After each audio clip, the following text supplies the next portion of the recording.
तो आइए सुनते हैं R.K. नारायण की कहानी आश्रय। अचानक बरसात शुरू हो गई। उसे जो अकेली सुरक्षा प्राप्त हो सकती थी वो था सड़क के किनारे खड़ा विशाल तने और ऊपर फैली शाखाओं वाला बरगद का पेड़।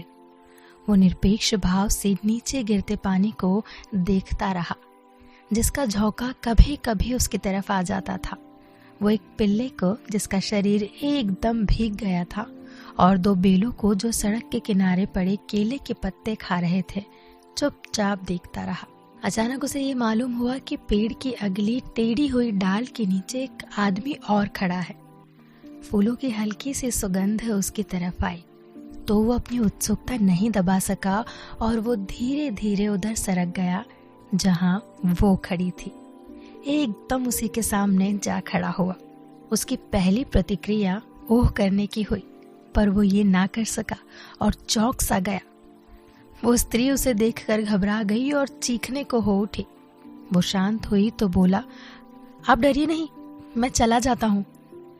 लंबी जुदाई के बाद अपनी पत्नी से मिलने की ये प्रतिक्रिया मूर्खता की थी। वो वापस अपनी जगह चला गया, लेकिन कुछ देर बाद लौटा और पूछने लगा, तुम यहाँ कैसे? उसे लगता था कि वो जवाब नहीं देगी, लेकिन जवाब आया, बरसात के कारण। वो मजाक के तौर पर बोला और उसे खुश करने के लिए हंसा। फिर बोला, मैं भी इसी कारण यहाँ आया, और जवाब की मूर्खता महसूस की। स्त्री चुप रही। मौसम की बात जब चाहे की जा सकती है, इसी का सहारा लेकर वो आगे बोला। मौसम की बात जब चाहे की जा सकती है और इसी का सहारा लेकर वो आगे बोला। अचानक होने लगी है बारिश। स्त्री ने उसकी उपेक्षा की और दूसरी तरफ देखने लगी। उसने विषय को आगे घसीटने की कोशिश की। कहा, अगर मुझे जरा भी अंदेशा होता तो मैं या तो घर में ही रहता या छाता लेकर निकलता। उसने इस वक्तव्य पर भी ध्यान नहीं दिया। ये लगा जैसे वो एकदम बहरी हो। वो पूछना चाहता था, क्या कानों में कुछ हो गया है? लेकिन चुप रहा, क्योंकि उसे लगा कि वो चिढ़ जाएगी। परेशानी की अवस्था में वो कुछ भी कर सकती थी। संकट की उस आखिरी रात तक उसे उसकी तीव्रता का अनुमान ही नहीं हुआ था। वैवाहिक जीवन में दोनों के बीच अनेक बार संकट की स्थिति आई थी। हर दूसरे घंटे दुनिया के हर विषय पर उनके मत एक दूसरे के विरुद्ध होते थे। हर सवाल पर संकट खड़ा होता था और कोई भी ऐसा ना होता जिसकी उपेक्षा की जा सके। विषय कुछ भी हो सकता था। रेडियो से लॉन सुने या ऑल इंडिया रेडियो, अंग्रेजी फिल्म देखी जाए या तमिल, चमेली की खुशबू बहुत तेज होती है या नहीं, गुलाब को बहुत अच्छा कहा जाए या नहीं, वगैरह वगैरह। किसी भी विषय पर बहस हो सकती थी और तनाव पैदा होता, जिससे दोनों के बीच कई दिन तक बातचीत बंद हो जाती और फिर समझौता होता तथा गाढ़ी दोस्ती हो जाती। दोस्ती के ऐसे ही दिनों में एक बार दोनों ने एक लंबा चौड़ा समझौता पत्र भी तैयार किया, जिसके अनेक अनुबंध थे, और पूजा के कमरे में देवताओं के सामने जिस पर हस्ताक्षर किए गए और निश्चय किया गया कि इसका कभी उल्लंघन नहीं किया जाएगा।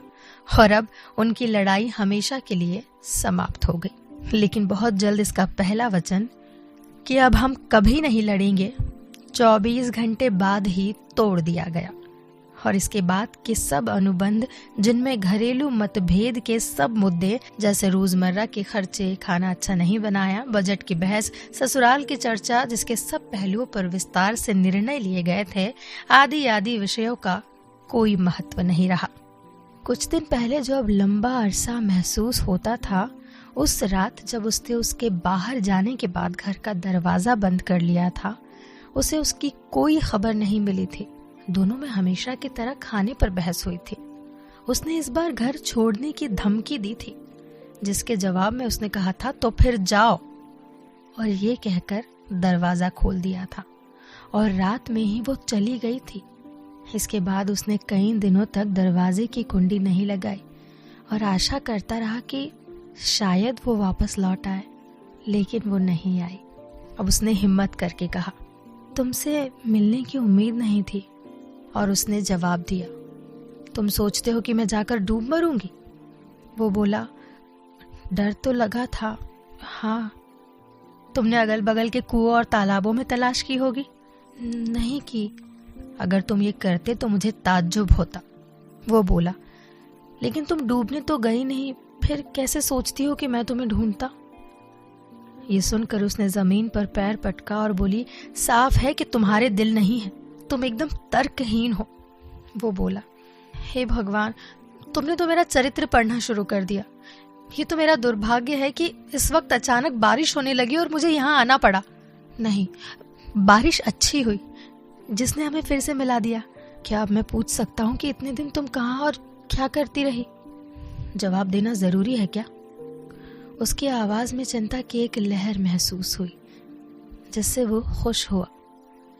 क्या उसे वापस आने को तैयार किया जा सकता है? ये वाक्य पूरा बनकर उसकी जुबान पर उतर आया, लेकिन उसने उसे रोक लिया और वापस कर दिया। सिर्फ ये पूछा, तुम्हें कभी मेरी चिंता नहीं हुई? तुम ये जानना नहीं चाहती कि इतने महीने में क्या करता रहा? उसने जवाब नहीं दिया, सिर्फ ऊपर से नीचे गिरता पानी देखती रही। हवा की दिशा अचानक बदल गई और पानी का एक फुहारा उसके चेहरे पर आ गिरा। दूसरे को बहाना मिल गया कि रुमाल निकाल कर उसकी तरफ लपका। वो छिटक कर अलग होने लगी और चीखी, मेरी चिंता मत करो, बहुत भीग गई हो। पेड़ की एक डाल भी हिली और उसका पानी भी उस पर गिरा। वो उंगली से इशारा करके कहने लगा, बेकार भीग रही हो तुम, जरा इस तरफ खिसकाओ, तुम चाहो तो मैं तुम्हारी जगह खड़ा हो जाता हूँ।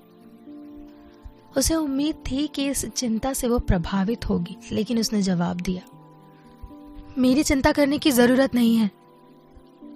सड़क पर बहती पानी की धार को वो आंख मिचका कर देखने लगी।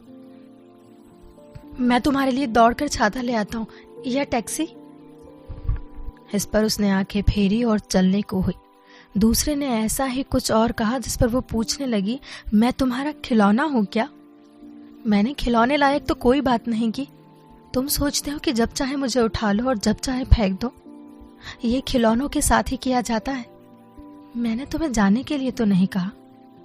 अब मैं ऐसा कुछ सुनने को तैयार नहीं, वो बोली।